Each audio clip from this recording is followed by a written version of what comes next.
Isang buwan nang tuloy-tuloy ang girian ng mga rallyista at pulis sa Bahrain. Sa pinakahuling salpukan nila kahapon, umabot sa mahigit 1,000 ang isinugod sa ospital. Kaya ang mga kapitbahay nilang bansa nang himasok na.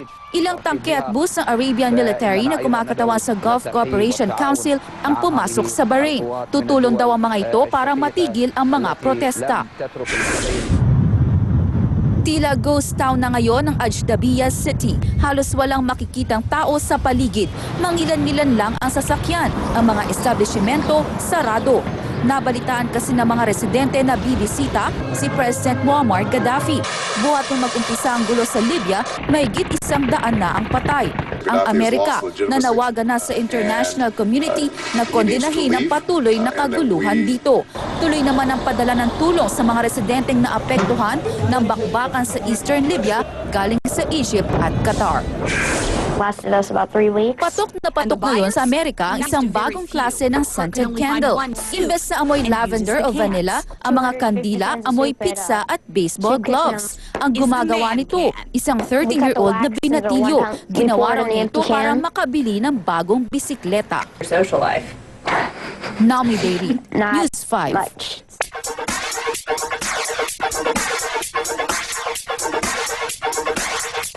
Showbiz action tayo. Balik pelikula na si Robin Padilla.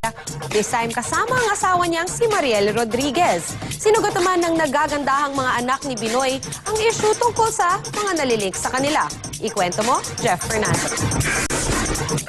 Red carpet premiere pa lang ng bagong pelikulang Tomb, My Pledge of Love ng mag-asawang Robin at Mariel. Pero tila blockbuster agad ito sa dami ng nanood. Dinirek at produce mismo ni Binoy ang pelikula. Shoot ito ang nag-honeymoon ng mag-asawa sa India. At kahit tapos na ang honeymoon, di pa rin mapagkaila ang sweetness ng dalawa. Pledge of love is that I'm going to love you not only in this life but in the life after. Yun talaga. Hindi lang dito sa buhay na to. Yun ang aming sinumpa. Nung kami humarap sa Panginoon Diyos, yun yung aming pledge talaga sa isa't isa. Ikinatuwa naman ng dating action star at ngayon ay Optical Media Board Chairman na si Ronnie Ricketts ang pagbabalik pelikula ni Binoy. But hopefully yung action movies maibalik natin. I'm dreaming of doing one also. Nais patanding magkasama sa premiere ang dalagang anak ni Binoy na si Queenie at ang nalilink dito na si EJ Falcon. Meron na nga bang namamagitan sa kanila? Sa amin talaga ni Queenie yun, ayaw muna namin magligawan siguro. Kasi may mga priority pa na dapat gawin. Ang isa pang dalaga ni Binoy na si Kylie, nag-iisa lang na dumating sa event. Natanong tuloy kung kamusta na sila nang nalilink sa kanyang si Aljur Abrenica. Kung okay, edi okay. Wala, ewan ko eh. Kung okay kay Papa, edi okay. Jeff Fernando, News 5.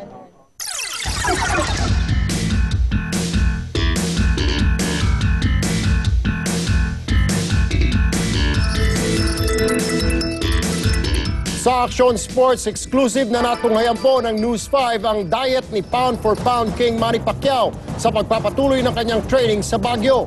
Romel Lopez, ikwento mo. Jogging pa rin ang pampainit sa pagsisimula ng ensayo ni People's Champ at sarangani Congressman Manny Pacquiao. Pero sa halip na patag na takbuhin, paakyat na terrain ang kanyang binanatan. Bagay na ginagawa lang nila sa ikalawang linggo ng pagsasanay. Kailangan matibay yung tuhod mo, yung legs mo para kung kaya mo yung suntok ng kalaban. Matapos ang takbuhan, exclusive na pinakita sa News 5 ng conditioning coach ni Pacman na si Alex Ariza ang paghahanda ng pagkain ng Pinoy Ring Icon. Isang bagay na kasing halaga ng practice. Kasama sa hinanda ni Ariza ang paboritong tinola ni Pacman, kaulam ang kaning may karamihan. Pero bukod dito, pinakita sa amin ng pamosong ring tactician ang food supplements ni Manny. 8 tableta na puno ng vitamina. Lahat para lang mapanatiling malusog ang pambansang kamuo. At wala ang mga sinasabing steroids o kahit anumang performance-enhancing drug na nagbibigay daw ng pambihirang gilas kay Pacman. Sometimes, you know, sometimes sometimes people can't process how something happens. You have to look for the negative part in it.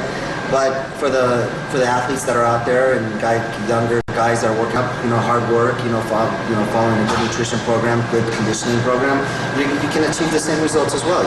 Sa ng boxing, Daya, ang taglay na lakas ng isang boksingero pero wala sa kahit anumang uri ng gamot.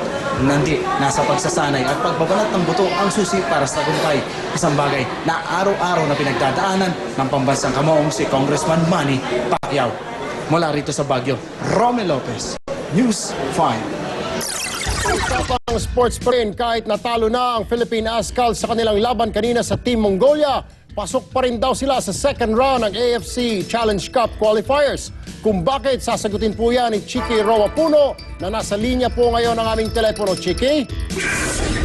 Yes, Erwin, tama ka doon. Wagima ng Mongolian Blue Wolves kontra Philippine Ascal sa kanilang home game kanina. Lusot pa rin ang mga Pinoy sa Group A qualifying round ng AFC Challenge Cup sa Myanmar. Dahil sa aggregate scoring o pinagsamang total goals na 3-2 pabor sa Pilipinas. Unang umiscore si James Yang Husband mula sa pasa ni Chichi Caligdong. 2 minuto pa lang ang nakalipas sa laro, pero hindi na ito nasundan ng Ascal. Pati ang kanyang kapatid na si Phil maaga pa lang ay hindi na makaporma dahil sa higpit ng depensa sa kanya. Nasipa at tinati 2 beses sa first half at tuluyan ng tinanggal sa kalagitnaan ng second half dahil sa inindang full hamstring. Ang team captain ng Mongolia na siyang kinilalang player of the match ang umiscore ng unang goal para sa kabila na sinundan naman ng isa pa mula sa penalty kick sa loob pa rin ng first half. At hindi na rin nadagdagan ang puntos nila. Final score 2-1 para sa Mongolia. Sa press con kanina, Erwin, na naganap pagkatapos ng laro, pinaliwanag ni Captain Ali Borromeo na kahit papano apektado pa rin sila sa lamig ng panahon at sa di mabasang talbog ng bola sa halos naging yellow artificial turf. At kahit nalagpasan ng 2 beses ang backup goalkeeper na si Edward Sacapano, papuri pa rin ang katanggap niya mula kay Coach Vice. Hindi kasi naniniwalang tama ang tawag ng referee sa pagbibigay ng puntos sa Mongolia. Erwin, offside daw ang unang goal at hindi dapat maka-penalty kick sa pangalawa. Pero marahil ang mas malungkot na balita para sa Ascal fans ay si